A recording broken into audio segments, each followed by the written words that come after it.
क्या आप जानते हैं कैसे हुई थी श्री कृष्ण की मृत्यु?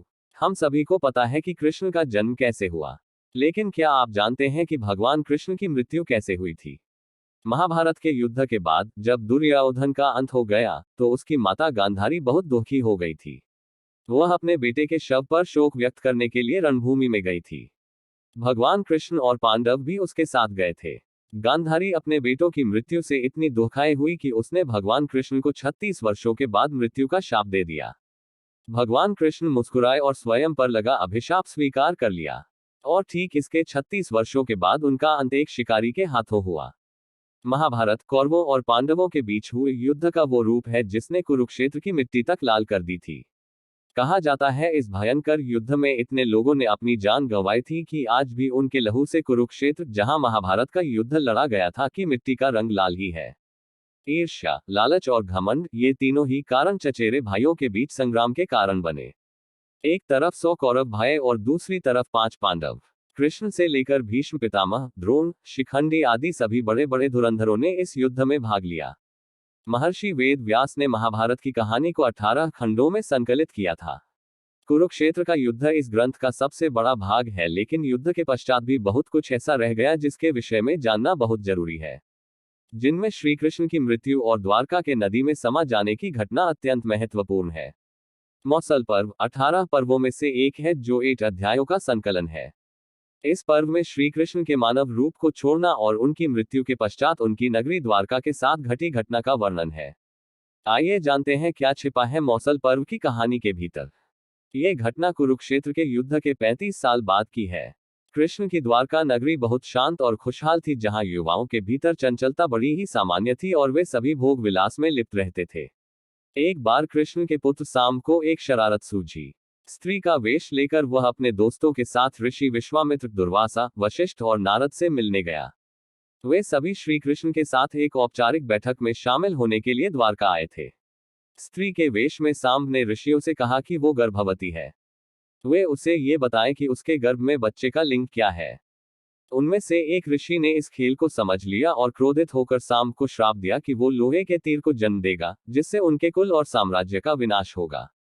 सांब ने ये सारी घटना उग्रसेन को बताई। उग्रसेन ने सांब से कहा कि वे तांबे के तीर का चूर्ण बनाकर प्रभास नदी में प्रवाहित कर दे, इस तरह उन्हें उस श्राप से छुटकारा मिल जाएगा।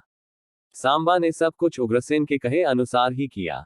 साथ ही उग्रसेन ने यह भी आदेश पारित कर दिया कि यादव राज्य में किसी भी प्रकार की नशीली सामग्रियों का ना तो उत्पादन किया जाएगा और ना ही वितरण होगा। इस घटना के बाद द्वारका के लोगों ने विभिन्न अशुभ संकेतों का अनुभव किया। सुदर्शन चक्र, कृष्ण के शंख, उनके रथ और बलराम के हल का अदृश्य हो जाना, अपराधों और पापों में बढ़ोतरी होना, लाज शर्म जैसी चीजों का समाप्त हो जाना, स्त्रियों द्वारा अपने पतियों और पुरुषों द्वारा अपनी पत्नियों के साथ विश्वासघात करना आदि बेहद सामान्य घटनाक्रम हो गया था। चारों ओर अपराध, अमानवीयता और पाप का साया था। बुजुर्गों और गुरुओं का असम्मान, निंदा, द्वेष जैसी भावनाओं में उल्लेखनीय बढ़त आदि सब द्वारका के लोगों का जीवन बन गया था। ये सब देखकर भगवान कृष्ण परेशान हो गए और उन्होंने अपनी प्रजा से प्रभास नदी के तट पर जाकर तीर्थ यात्रा कर अपने पापों से मुक्ति पाने को कहा। सभी ने ऐसा ही किया, परंतु जब सभी यादव प्रभास नदी के किनारे पहुंचे तो वहां जाकर सभी मदिरा के नशे में चूर होकर भोग विलास में लिप्त हो गए। वे नाचते गाते और मदिरा का सेवन करते। मदिरा के नशे में चूर सात्याकी कृतवर्मा के पास पहुंचा और अश्वत्थामा को मारने की साजिश रचने और पांडव सेना के सोते हुए सिपाहियों की हत्या करने के लिए उसकी आलोचना करने लगा। वही कृतवर्मा ने भी सात्याकी पर आरोप मरने शुरू कर दिए। बहस बढ़ती गई और इसी दौरान सत्याकी के हाथ से कृतवर्मा की हत्या हो गई। कृतवर्मा की हत्या करने के अपराध में अन्य यादवों ने मिलकर सात्यकी को मौत के घाट उतार दिया। जब कृष्ण को इस बात का पता चला तो वे वहां पर प्रकट हुए और एरका घास को हाथ में उठा लिया।